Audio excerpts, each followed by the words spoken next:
Greetings everyone and welcome back to another budget phone review. This time we are looking at something from Xiaomi. This is the first Xiaomi device I am looking at on my channel. I'm very excited for this. A lot of people have been requesting me to review a Xiaomi device and well, it's finally here. This device was sent to me for review from Banggood, which they have sent me the Oukitel C17 Pro and the Umidigi Power 3, and now they've sent me the Xiaomi Redmi Note 8. So a big thank you to Banggood for sending this sample out to me for review. I really do appreciate it. And of course, if you want to check out the phone, there is a link below, but it is an affiliate link. So if you do go through that link and purchase the phone, I do receive a small percentage of commission from that sale. You are not obliged to click the link. You do not have to. I'm not forcing you to click the link. You can go to Google, search it up. You can buy it straight from Xiaomi. It's completely up to you, but it is there for you to look at if you want to. However, Banggood is actually offering a limited time coupon code for anyone who wants to purchase that phone through the link. I will leave all the details in the description below, and I think you get like 10% off, which still any saving is better than no saving. Now, I'm not being paid to say or do anything in this review. All opinions are straight from me, not from someone else. I want to be as upfront and honest with everyone in this review, so if I do find any issues, I will point them out straight away. But since this is a Xiaomi device, I think we should be fairly good for most of it. But a lot of websites, a lot of YouTubers, a lot of people know about this phone, have looked at this phone, and have covered a lot of stuff about this phone. So I'm bringing nothing new to the table here. I'm just providing my own review sort of thing from my perspective as to if I would use this phone as a daily driver, if I recommend it to people, if it's a good product, and so on and so forth. But this phone is currently $149 on Banggood at the moment. It may be cheaper from other sources, I'm not too sure, but what I'm looking at now is $150. And for all other currency and stuff, I'll display it all here if you want to. But from Xiaomi India, it is 12,499 Indian rupees, which is about 170 USD. This is for the 4GB and 64GB variant. You can purchase a 6GB plus 128GB one for an extra $20 or so. So that might be a good option to go with, but if you're strictly on a limited budget, then the 4GB and 64GB one is more than enough. The Redmi Note 8 comes in three colors: Neptune Blue, Moonlight White, and Space Black. I chose Neptune Blue because it looked really nice. That's it. The processor is a Qualcomm Snapdragon 665, and that is an octa-core processor running up to 2 GHz. And the onboard GPU is also an Adreno 610. My device has 4GB of RAM, but as I said, you can spend a little bit more and get the 6GB variant if you want to. There's also 64GB of internal storage, and that is expandable up to 512GB with a microSD card. As for the cameras, we have a quad camera setup, including a 48MP primary camera, an 8MP ultra-wide camera, a 2MP depth sensor, and a 2MP macro lens. The rear camera can record in 4K at 30fps, as well as a number of other resolutions. The front camera is a 13MP selfie camera. The battery in this phone is a 4000mAh one, and it does support 18W fast charging. It is running Android 9, which is Pie, with Xiaomi's own MyUI user interface on top of Android. In the audio department, we have a single firing speaker at the bottom, a 3.5mm headphone jack, and we also have dual microphones as well. The display is a full HD plus 2340 by 1080 display with a 19.5:9 aspect ratio. It is an IPS LCD, and it also does have the teardrop notch. As for networks and SIM support, we have support for 2 nano SIMs in 4G standby or 1 SIM, up to you. The bands are listed on screen. There's not a lot of compatibility with the bands, so if you are considering buying this phone, make sure that the bands listed are compatible with your country and carrier. I have tested my unit with all 3 major telcos in Australia and it does work perfectly fine, but as I said, it may be different depending on the country, so please make sure you check this up before thinking about purchasing the device. The dimensions of the phone and weight are listed here. This also uses Gorilla Glass 5 on the back and front of the phone. There is also a rear-mounted fingerprint scanner as well. We have the navigation and multimedia playback listed just here, and the sensors are also listed here, as well as the package contents. This does not have a water resistance certification. However, according to the advertisement, it is protected by P2I to repel accidental spills and light rains, if that makes any sense to anyone. Please take note that there is no NFC or wireless charging on this device. That may steer some people away from this device, especially with no NFC. Alright, with all that said and done, you know the specs, you know the price, you know exactly what's going on. So let's go ahead and move to the unboxing. We have this here, which did arrive in Australia about a month and a half ago, but the courier, which is Fastway Couriers or Aramex or whoever they're called now, decided to stuff up the delivery and I couldn't contact them and it was just sitting at their depot for a while, and it's here. I've got it now. Well, it wasn't Banggood's fault, okay? It wasn't Banggood's fault. Alright, so yeah, we know the details, we know the specifications, we know the price range, all that sort of stuff. So let's go ahead and crack this open and have a look at the first Xiaomi device on this channel. That was a bad idea to do that, wasn't it? I was going to say, what colour did I choose again?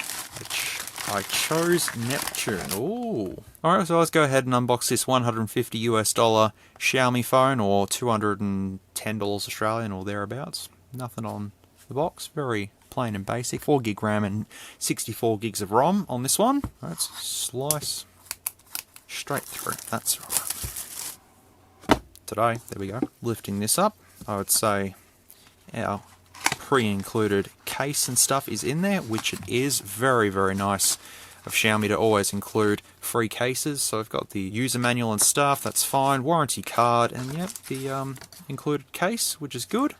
And we do have the SIM removal tool included as always. We have the device itself, which, yeah, it's going to be a really cool blue colour, which it is. Bit of a hefty device. Got a bit of weight to it, which is good. We have a Type-C USB cable, and we do have a Xiaomi, is it 20 watt fast charging? This one is a 10 watt one, but this is a European charger. That is all good. We don't need that at this stage in time. We don't really need anything else but the case. Oh, here it is here in all its glory. One of the first devices I've looked at with a Qualcomm CPU. But yeah, it's a very nice blue. Look at that. That is very, very nice. For a budget device, that does look nice. I mean, looks aren't all, you know, what we're here for, but it still does look very nice. Of course, micro SD card and dual nano SIMs is what's supported on here. So at the top of this shiny blue Cookie Monster, we've got a IR blaster just there. At the side, we've got the SIM tray. At the bottom, we've got a headphone jack, which is good, and a Type-C port, as well as the loudspeaker and microphone. And then we've got the volume rockers, as well as the power button. But it is all plastic. Unfortunately, it's all plastic. I'd say the back is glass. The back is glass. I know a lot of people don't like scratching, but I'm not damaging it, see? So a clear phone might be cool, because we've got the fingerprint scanner just on the back there, like so. Nice and flush. The rear cameras do have a noticeable bump to them, just like so. I mean, that's quite a big one, but it is not as big as the monstrosity found on the Samsung Note 20. We've got our ultra-wide camera, our 48 megapixel one, and a depth and macro, which I know depth and macros aren't really the greatest thing, you know, they're just there for the shits and giggles, basically. Considering this is a Xiaomi device, we won't have any false cameras like Umidigi, Oukitel, and Doogee. So, protecting our shiny Cookie Monster, we'll just stick him in here. Alright, after a bit of a struggle, I've got it on now, but there you go. That looks nice. And there's a little charging door as well. You just put that back on there to protect the charging port, like so. That's pretty nifty. Designed by Xiaomi on the case there as well. Quite nice. I actually forgot to check the SIM tray, so now I've got to take this case off. There appears to be a rubber ring around the tip of the SIM tray, just there. So it will protect some water from getting in. But I can't wait to tear this down to see the internals of this, because Xiaomi phones are quite well built.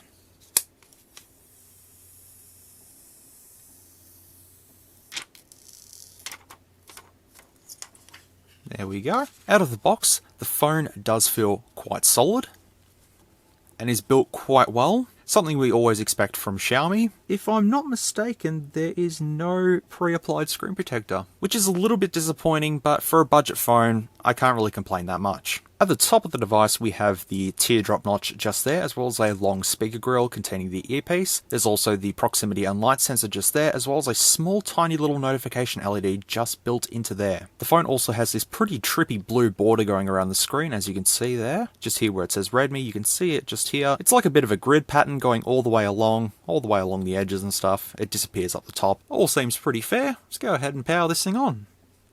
Yep, there we go. Now, as a owner of a poker phone, I can definitely vouch for Xiaomi when it comes to performance and stuff like that. I know the whole thing with ads and stuff, you can turn that off. We will investigate that in settings, obviously. But no, I did own a poker phone and I was very happy with the performance and the price I paid for it as well. Very, very good. If the camera had OIS, I'd still be probably using it, to be fairly honest. MyUI 11. Life gets easier. Yeah, it does. I hope it does anyways. So I can connect to my 5 GHz network, which is good. And we also have the standard G board there as well. So while it was checking for updates, I put it down on the desk and it does sort of slightly move because of that camera bump, but it's not too bad. I think once you put the case on, which obviously you're going to do anyways, it'll fix that sort of wonkiness to it. I'll add my Gmail account in later, that's fine. We won't do Xiaomi Cloud. I probably still have stuff on there, to be honest. Yeah, I probably do. Oh, that's fine. We may as well set the fingerprint. Why not? Let's go ahead and do that now. Alright. Okay, well that was fairly easy. We'll turn off the user experience programs and data, personalized ads. There we go. So you'll no longer receive personalized ads. Yep, that's fine. Agree to that. So always turn that off if you don't want ads popping up all over your phone with a Xiaomi devices. Probably the only gripe that I have about Xiaomi devices is that ad, so make sure you turn it off. There you go. Classical or limitless? I think classical's fine. Well, I guess it's time that we started testing all this. Now before we get ahead of ourselves, during the setup process I actually set up the fingerprint to work, and as you can see, works every time, quite solid. You just basically tap and there you go. Trying to find the fingerprint sensor location without the case on, it's a bit finicky and you sort of got to feel around because it's not raised or anything, but when you have the case on the phone, you can find it a lot easier since the area is cut out for it specifically. Now I've had time to play around with this device and I can tell you now that it is nice and solid for the price. It is quite snappy. The user interface is quite good, quite snappy. You can basically do anything you need to and it's not a problem. It'll just do everything. No lag, nothing. It's quite responsive. This is straight out of the box and I'm quite pleased with it. In terms of applications for this device, you've got a lot of preloaded Xiaomi stuff. You've got the usual Google stuff, of course, but you do have a lot of preloaded Xiaomi applications like the remote, scanner, the services and feedback, all that sort of thing. Depending on the type of person who buys this, you'll end up either utilizing all of the features on this, or you'll end up using just the bare minimum sort of thing. But there's a Xiaomi branded video player, music player, and all that sort of thing, and they all do work pretty well as we all expected. I'm not going to go through every single app because I'm pretty sure there's other reviewers out there that have went through all of the apps, and a lot of people are familiar with Xiaomi, and I don't think I need to go into much detail about the apps. A lot of them you can replace with apps on the Play Store if you wanted to, but the Xiaomi preloaded ones are pretty much fine for most people anyways. And of course, pressing and holding home on the navigation bar will bring up the Google Assistant. Now in terms of mobile networks on this, I have 2 SIM cards installed on here, and they are both working at the exact same time. They both have 4G enabled standby. I have tested the call quality on this, and I can report back that it's all good. I have tested this phone with Telstra, Optus and Vodafone, the 3 major telcos in Australia. Please check out the bands that I've listed at the start of this video to make sure that the phone is compatible with the network that you're thinking of using it on. I know that there is some compatibility issues out there with like T-Mobile and stuff like that, but I'm not American so I can't really tell you the specifics of it. Just make sure that you look up the bands before you think about purchasing this device to make sure it supports your carrier. And just to confirm, in settings you can have dual 4G enabled to have both SIM cards working at the exact same time. Jumping straight into settings though, we've got quite a lot to look at here. Within About Phone, we can see that it's a Redmi Note 8. It is on MyUI 11.0.10. It is still running Android Pie, which is a bit unfortunate, but it does have a security patch level of the 1st of the 8th, 2020. I hope it does get an update to Android 10 though, because that'd be really good. But during testing, a system update did come in, and I've already installed that, and it seemed to improve a few things, so that's really good. The storage is 64GB, and you can come into all specs and basically see everything that you need to see. There is a dedicated function for updating all the Xiaomi system apps that are on this phone, so it'll pop up and tell you to update them. You can either ignore it or do it, completely up to you. We've got security, SIM cards and mobile networks. Wi-Fi is both 2.4 GHz and 5 GHz networks, so that's no problems at all. In connection and sharing is a couple of other features. We do not have NFC on this device, so make sure you are aware of this, that there is no NFC on this. In lock screen, we can come and change a few shortcuts in here, all fairly usual. In display, we can change a couple of features here as well, including to hide the notch, which we can absolutely do that. Like so. If you do want a somewhat 2018 experience, you can always do this, and actually it doesn't look too bad, to be fairly honest, hiding that notch just there. It's actually hidden quite well. If I take it off like that, there you go. That's not too bad. And of course with Xiaomi phones there's a lot of customization features, which I'm not going to go through every single one of them, but you can do quite a lot when it comes to, yeah, as I said, hiding the notch and doing all different types of things with the display. Sound and vibration looks quite different to what I'm used to. I'm used to MediaTek, and well, this is not MediaTek, it's Snapdragon, and it's a Xiaomi. It's not just some random ass brand, but yep, everything in here, pretty good to go. You can choose what earphones you want to use with this phone if you want to. They're all the Xiaomi ones, but at least you've got the options to assign buttons. If you do have Xiaomi ones, you can change the volume and all that sort of thing on the actual remote on the earphones. Notifications also is the same. You can customize this any way you want. I've got a lot of apps installed already. There's a couple of games already pre-installed on this device, which I'll show you soon, but a lot of these applications are fairly basic. All the Xiaomi ones preloaded. I've already put applications on here myself to test them, so yep, that's all good. Coming down further, we've got home screen settings, so you can change the launcher if you want. If you want to download another one, that's completely fine, but all of it's here. Wallpaper, we've got a grant authorization. I guess we're gonna do that. Just changing the wallpaper to a blue one, I can get a closer look at the chin on this phone, and it's actually not that big. Compared to other phones, that's actually quite reasonable. We can also see the notch at the top compared to the rest of the phone. The bezels around the side aren't too intrusive either, and you do get a reasonably good screen experience there. I mean, for the price anyways. Now we do have a 1080p screen on this thing. All of the icons do look very sharp and crisp, but this is not an OLED panel, this is an LCD. It is very, very good for what it is. There is some shadowing just at the top of the notch just there. You might not be able to see it. It is ever so slightly visible. It's very, very hard to see, but there is a bit of a shadow going around there. But during normal use, you basically won't see it. It's only if you're really looking for it. In themes, plenty more customization options. You can change the icon packs, the themes, all that sort of stuff. Stuff that I actually did play around with on my own Pocophone F1. There's endless possibilities for customization. You can make it look like whatever you want it to look like. Within password and security, of course, we've got the fingerprint unlock. We can test the face unlock, but it is only a 2D one. There's no additional camera for an actual face unlock or iris unlock or anything like that. It just basically has your face saved onto the device and just matches that with the camera, like so. And I'm happy to report that face unlock is very, very fast as well. Just like so. Now coming down to battery and performance, this is the good one. We've got 73% currently, and we've got 25 hours remaining. Now if I come into battery usage stats, you can see that I've had a 22-hour standby. This is with cellular and Wi-Fi on as well, and I actually never had it at 100%. I actually had it at about 82 or 83%, and it's dropped down to 75% within 22 hours. So battery life on this is actually very, very reasonable. Now I can also address the charging as well on this. With just a standard 5V 2A charger, you can charge this completely fully within about 2 hours. Just be aware that if it does get hot, nothing to panic about, it's fine. It is just fast charging, that is all it's doing. But the 4000 mAh battery in this is very sufficient and will easily last a day, no problems, ranging from reasonable to kind of heavy usage, I suppose. Coming into applications, you can manage all of the applications just here, all of the ones that are installed by default. As I've already said, most of these are Xiaomi preloaded ones, and also the usual Google ones as well are all installed. Ignore my games that I've already installed on here, like Minecraft Trial and GTA 3 and all that sort of thing. There is games preloaded on here, and as I said, we'll get to them as well. Within additional settings, you've got more features and gestures here as well. You've got the full screen display, which enables you to change it to gestures, like so. I can't really use this, to be fairly honest. I've got an iPhone XS Max and I'm just not used to it. I really don't know how to use it, and I didn't even bother looking at that little tutorial that came up. If you want to use gestures, it's here, but I prefer using buttons because I'm old school. Notification light is the LED as well, which when we plug it in, we can see the LED just at the top there as well, which honestly, I miss a notification LED. That's one thing that I wish that newer phones had, was a notification LED just at the top. We've got quick ball, one-headed mode, and something called clear speaker, which you can actually clear the speaker out. It plays audio for 30 seconds. Oh, okay. Alright, that's okay. Or that supposedly clears out dust from your speakers if you're having any problems with that, so that's fair enough. You've also got the digital wellbeing and parental controls if you want to do that. You've also got a special features menu which has game turbo, video toolbox, quick replies, and second space as well. All of the usual account settings are here. You can have a My account, Google account, all that sort of stuff. I've already got a Gmail logged into this phone, so everything is all good to go. Now I guess that the main big feature of this device is the 48 megapixel camera that's included on this, as well as the other 3 cameras, the ultra wide, macro, and depth camera.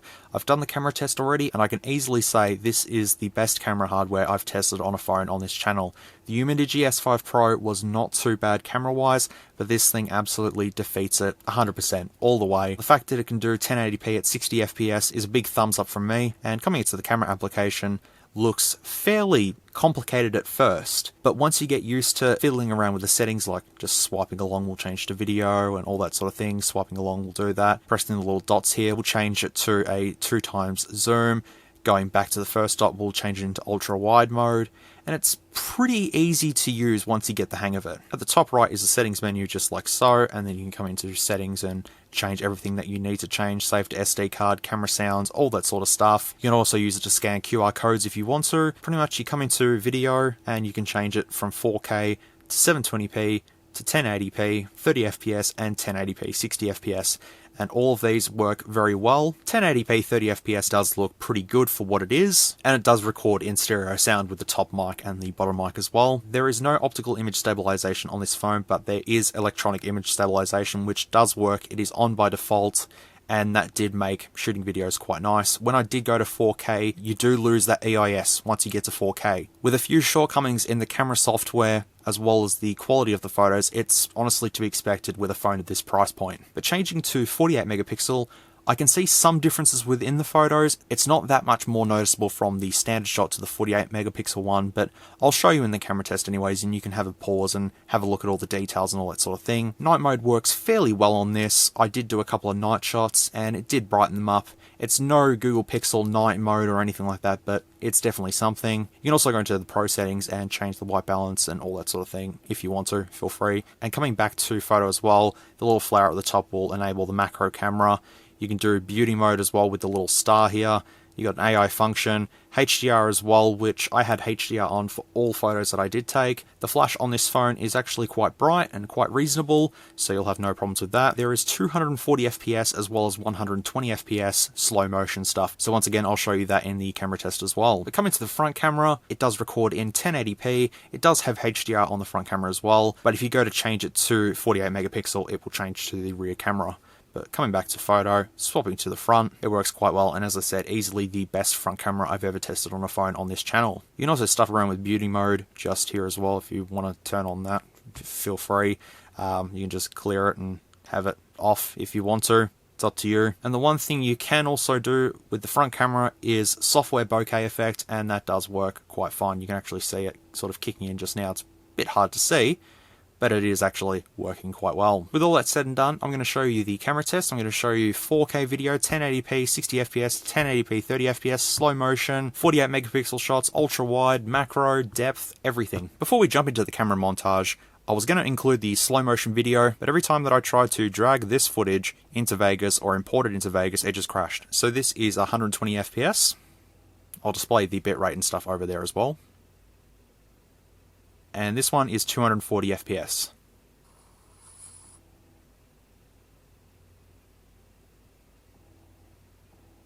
It does record sound, and you can come into the little built-in video editor to snip out the part that you want and then export it. But the slow-mo video does work. I personally don't have a use for it, but some of you might. Just personal preference. But I think I've shown everything I need to show within camera, so we'll go to the montage now, and we will continue on with this review.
We are testing 1080p on the Redmi Note 8. And it has autofocus. Of course it does. And it looks pretty good. Panning along the brick wall, you can see all the details, which look quite nice. And down to Stuart as well. He's losing colour very, very quickly, unfortunately. I think someone's been pinching my lemons, but, you know, whatever. There you go. You can see him just there. And finally, just an overhead sky shot, just like so. But this is what it's like with EIS on at 60 FPS. That's not too bad. Still got autofocus going on. Fairly good. Yeah, it's not too bad, hey? Quick autofocus. Nice and quick. And down to Stuart with all the details going on. Lemons. And just go for a sky shot as well. There you go. Alright, here it is at 4K currently. Doesn't look too bad. Not too stuttery. This is at 30 FPS as well. It does not do 60 FPS, but that's okay. It's fairly stabilized.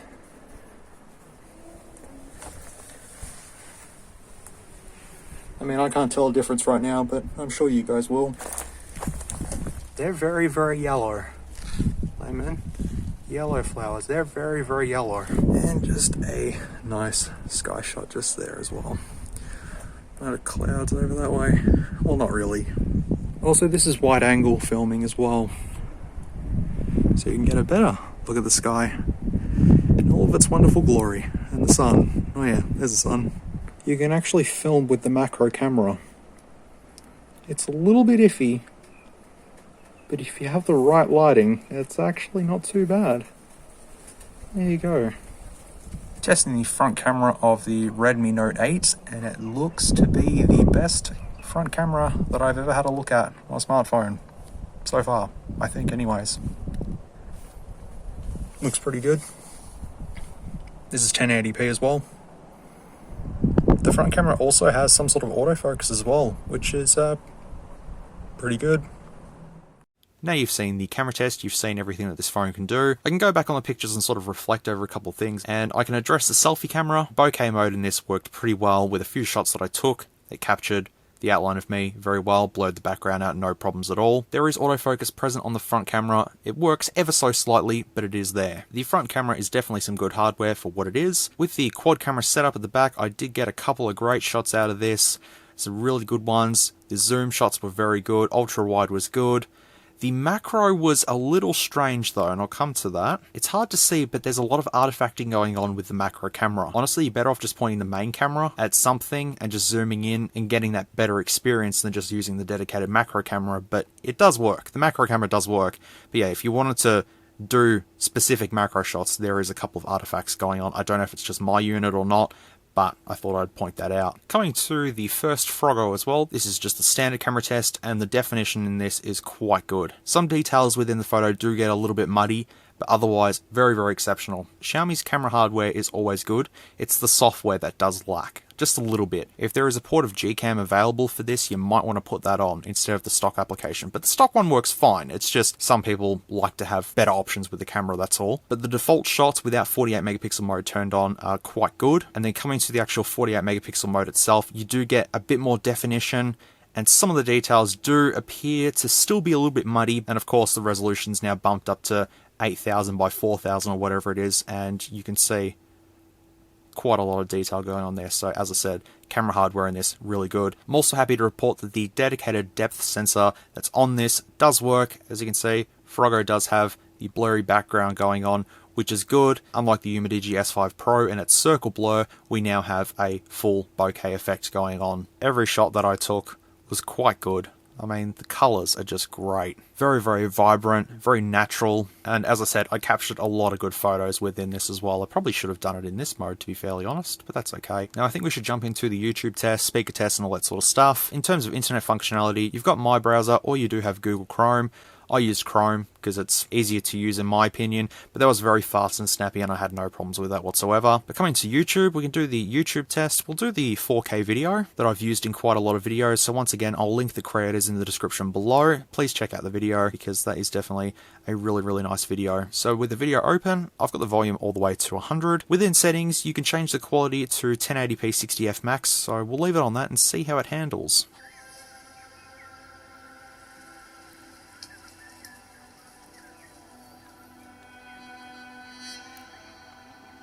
And as you can tell, the colours are very vibrant, and at 1080 60fps there's no lag whatsoever. It's just going along quite smooth. You can zoom in to have a full screen experience, but the notch is just there. You can see all the detail that's going on. So YouTube test is quite fine, you'll have no problems with it whatsoever. But I'll definitely clarify that the screen is absolutely exceptional on this. You'd almost be mistaken for thinking it's an OLED panel because it does look as good as it does, but no, it's LCD. Alright, now coming to the speaker test. One thing I was actually wanting to see on this was stereo speakers. Unfortunately, it's only a single firing speaker at the bottom. The earpiece does not double as a secondary speaker, but in saying that though, this is an absolute unit of a speaker, for sure.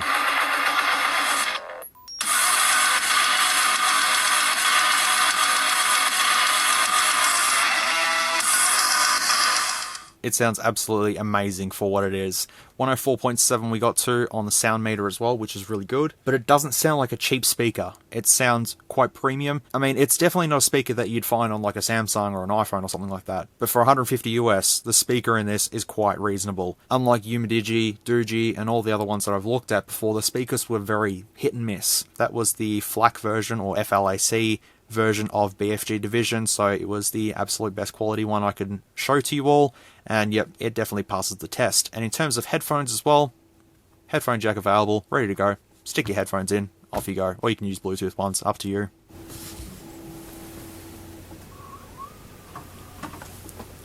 I don't know if you can hear that in the background, but that's a VCR that I'm powering with the Xiaomi Redmi Note 8. So the IR blaster does work. You can use it for a remote to switch on your TV or whatever. As I said, I tried an old VCR just then, and it works fine. You've got a lot of options for the IR blaster, actually. Quite a lot. That was one thing that I loved, was having an IR blaster to control every device that I own that needs a remote is all just here. Much easier. I don't know why more devices don't implement it, but it is what it is. Alright, now just for a bit of fun, if we come into the games menu that's actually preloaded on this, we've got 5 games already preloaded. We've got Block Puzzle Guardian, Crazy Juicer, Dust Settle, Bubble Story, and Bubble Shooter with something or other. So, just for fun, let's go ahead and play some of these and see what they like. Okay. Block Puzzle Guardian. Yep. Alright. So this sounds quite loud, so I'll just bump that down just a bit so I can do stuff like this. I did it. Yay.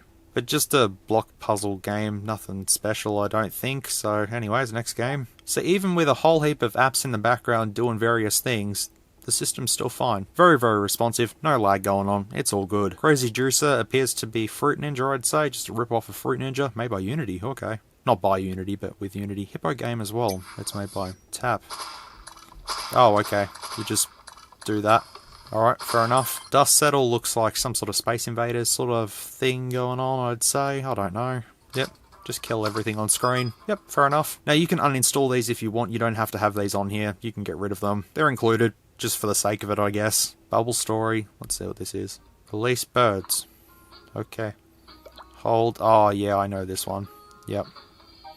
I really just want to play my games. And Bubble Shooter with something. What was it called? Oh, okay. There you go. Bubble Shooter with friends. Okay. Pop all bubbles. Okay, fair enough. At this point in time, the phone is getting slightly warm, but it's still fine to use. So we'll go ahead and do the actual proper gaming test. So we've got Minecraft Trial, Ark Survival Evolved, and GTA 3 and Call of Duty as well. So I think we'll start with Minecraft, because that's pretty much the game that runs on everything. Here we go. Minecraft. Beautiful. That's quite good. I can easily say that this is running at 60 FPS, no worries at all. We did have similar performance on the Umidigi S5 Pro, so I've just come over to a chunk of land just here to see if there's any lag dips, and there's nothing, so nope, it's quite fine. There's also a thing where, with holding the phone like this, your finger may cover the bottom firing speaker, and thus everything will sound very quiet. I guess that's not really a big issue. Just hold it like so and you should be fine. Alright, we'll move on to the next game, which of course is Grand Theft Auto 3, which basically runs on anything. Sort of. I know I probably should be testing San Andreas or something on this, but GTA 3 is fine. Alright, so making sure that everything is up to maximum in display options, I'll go ahead and start the game and see how it runs. So it looks like some games may just have the navigation bar just there by default. If you use gestures, it'll probably disappear. I know a place on the edge of the red light district where we can lay low, but my hands are all messed up, so you better drive, brother. Alrighty. Yep, no problems at all. This is Head Radio. See, if you block the speaker. Head Radio, the rock of Liberty City for 60 years. I'm DJ Michael Hunt taking you through another set of non-stop rock and pop. It's Head Radio. Yep. GTA 3 runs fine, so I assume that San Andreas would also run fine on this as well. Next up, we'll try Call of Duty. Call of Duty? Call of whatever. Well, first impressions look very, very good. A little bit of lag going on there. Well, I can notice a tiny bit of lag going on. This is medium settings as well. Coming into the settings of Call of Duty, I've put everything up to high, so I'll have to do another round to let it all kick in. Alright, so this is with everything on absolute maximum. Of course, a little bit stuttery here and there, but otherwise, that's fairly good. That's really, really good, actually. I can't play this game, I'm sorry. I think you get the idea that Call of Duty will work quite fine on this, no problems at all. The phone is getting a bit warmer now, and the battery life has dropped a little tiny bit, but otherwise, everything's running still good. So, last game is Ark Survival Evolved, which is only ran on one other device. I've put everything on maximum for this as well, so we'll see how this runs. Yeah, a bit laggy, but it is on absolute max.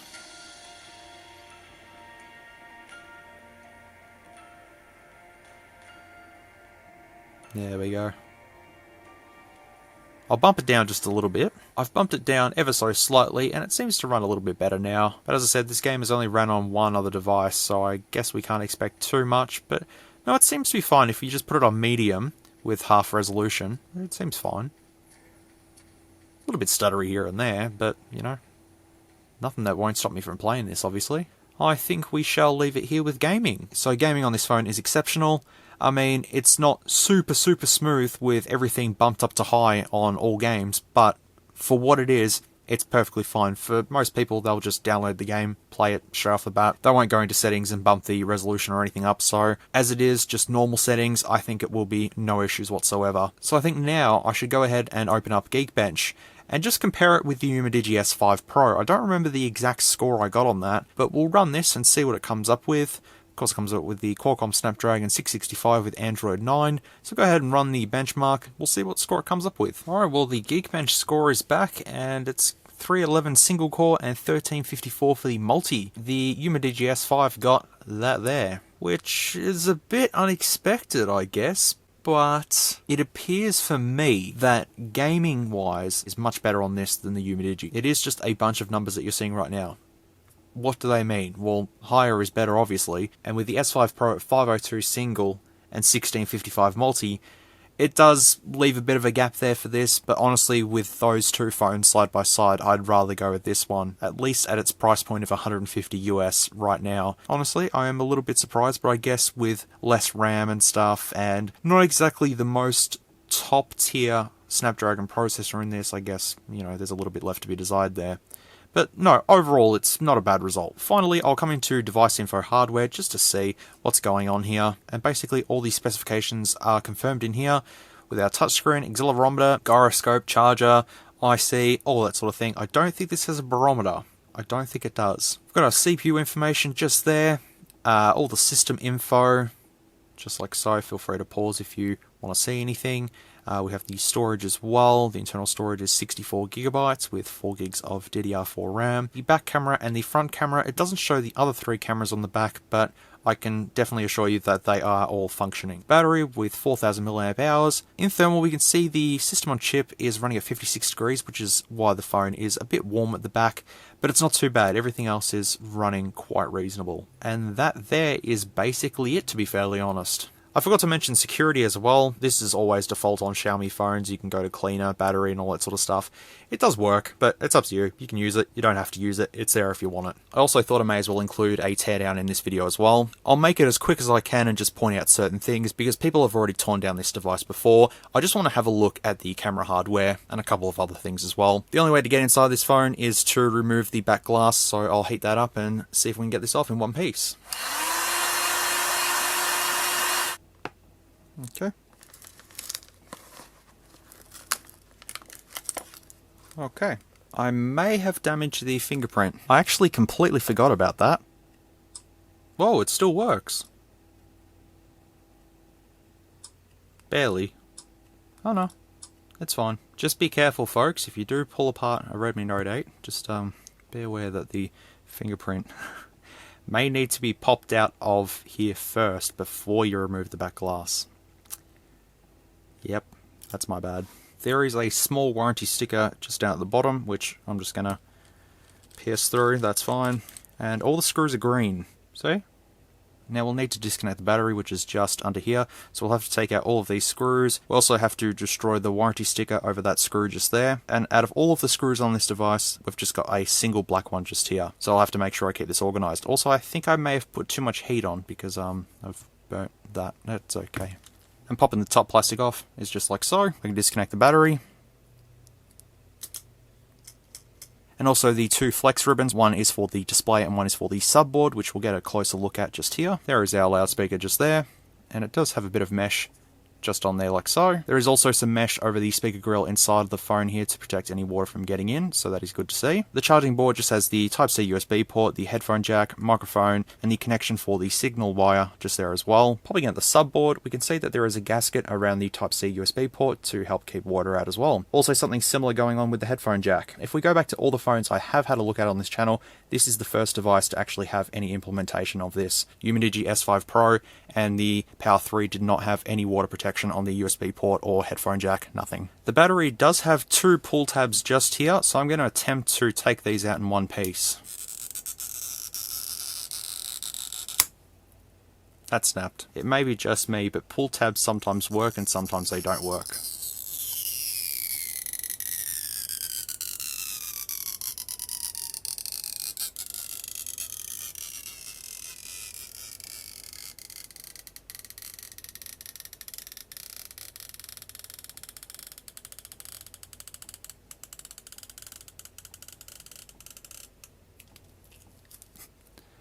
Just keeps going.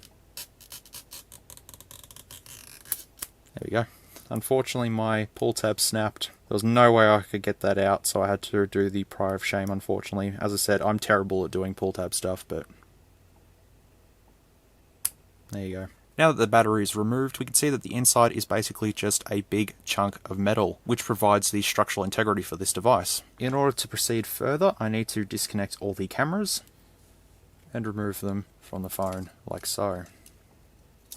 One more screw is holding it down. Taking this bit of copper tape off, we've got access to the front camera, and that is just a little guy like so. The ultra-wide camera was still stuck down, so once you take that out, you've got access to the motherboard, and that is it there. Complicated piece of machinery here is what powers this phone, and there's no thermal paste or anything like that on here.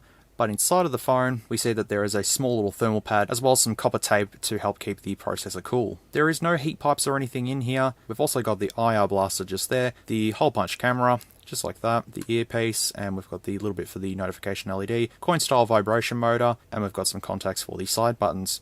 But yeah, that looks fairly reasonable in there. Now the whole purpose of this teardown was to get to these cameras, so I'll take these out and we'll have a look at them. The first one to take out is our macro camera, the second camera is the depth sensor, and here is the main 48 megapixel sensor just here, which it does have a little bit of movement to the lens, but this is just for the focusing mechanism and that is it. It does not have OIS as I mentioned, but it is still a great camera for what it is. And the last camera is the 8 megapixel ultra wide one. Well, now that I've had a good look at the insides of the Redmi Note 8, I'm going to put this all back together and hopefully it does work. So I guess now it comes down to a conclusion. What are my thoughts about the Redmi Note 8? I think you already know what the end result's going to be, but I'll just say it again. I'm a big fan of this phone. Xiaomi's been building pretty solid phones for the last couple of years now, and this is just another one aimed at the budget-conscious market. If I needed a phone for $150 that's feature-packed, from a name people are familiar with, would I purchase this? Absolutely. I much prefer this over the XIAOMI DigiPower 3. While the S5 Pro had slightly better performance, it also demanded a higher price tag, and the difference between both is not really a lot. Maybe the OLED panel and a couple of other features, but in regards to the Power 3, which I stated was one of the best budget phones out there, don't get me wrong, it's still a good phone, but a lot of people have had issues with the speakers and updates and all that sort of stuff. I feel Xiaomi's doing a better job in the quality control department than XIAOMI Digi or Oukitel or Doogee for that matter. You can also opt for a second-hand flagship if you wanted to, but some people just want the cheapest phone they see, and if you have a budget of about 150 USD, then this might be something to look at. If you do have a bit more money, go for the higher spec one with 6 gigs of RAM and 128 gigs of storage. Why not? There are plenty of other reviews out there from other YouTubers that may cover a lot more than I have, but I wanted this review to come from a consumer standpoint and what I found to be good and bad about this device. I know I didn't cover all of the apps and I may have missed some features, but I tried my best to cover as much as I could. If I've missed any major features, I do apologize, and if you need any clarification on anything, just let me know, and I'll be happy to provide any information that's requested. Let me go into the pros and cons with this device. The negatives mostly stem from this thing being a budget-oriented device, so just keep that in mind. At around 150 US dollars, it's a bargain. You may be able to find it cheaper if you look around. The build of the phone is quite solid. It does feel quite premium for what it is. Glass on the back, glass on the front, and a plastic frame. It's not too bad. And trying to bend the phone results in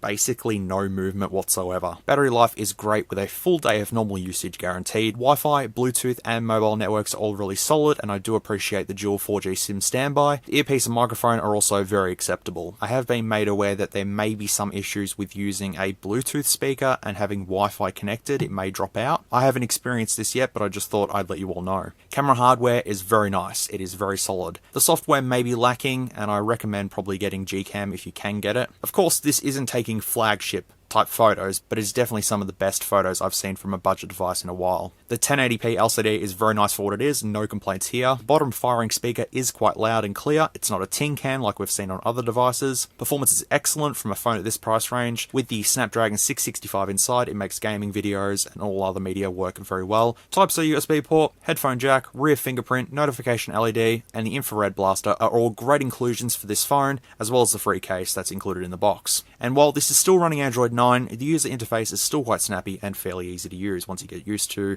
Xiaomi's MyUI, it's easy to use. Now I think we can jump to the negatives, or maybe just the feedback from my point of view. The included ads that are on this by default that you may miss when you set up the phone is a bit unfortunate. If Xiaomi didn't include ads in their phones, then a lot more people may be interested, but if you toggle it off in setup, then you shouldn't have any problems with any ads popping up. No pre-installed screen protector, or one in the box. I wish it did come with one already applied like some other brands do. It doesn't cost much more, and it would just be much easier instead of having to try and find one to fit the phone from a phone that was released almost a year ago.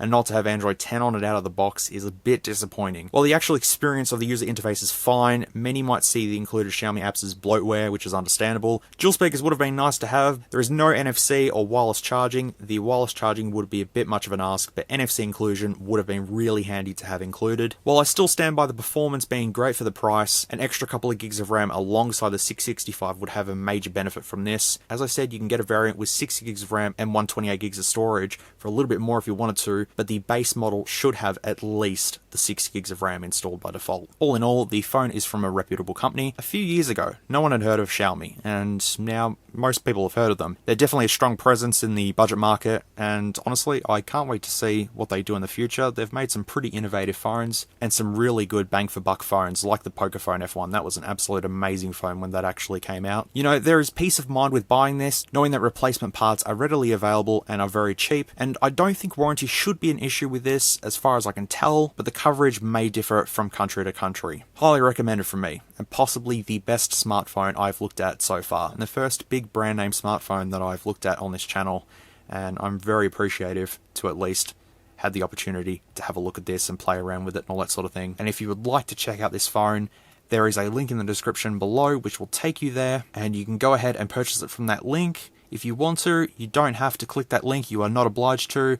That is an affiliate link, so I will earn commission from any purchases from that link below. So once again, thank you very much to Banggood for providing this sample for review. I really do appreciate it. I really hope this review was interesting, entertaining, and maybe educational. and this gives me a good look into devices that I normally wouldn't have a look at on this channel, so I really do appreciate it. Thank you so much for watching this video. I know the duration may be a bit long, but the timestamps provided will help you skip along to wherever you need. As always, be good people, take care, stay safe, and I'll see you all in the next video.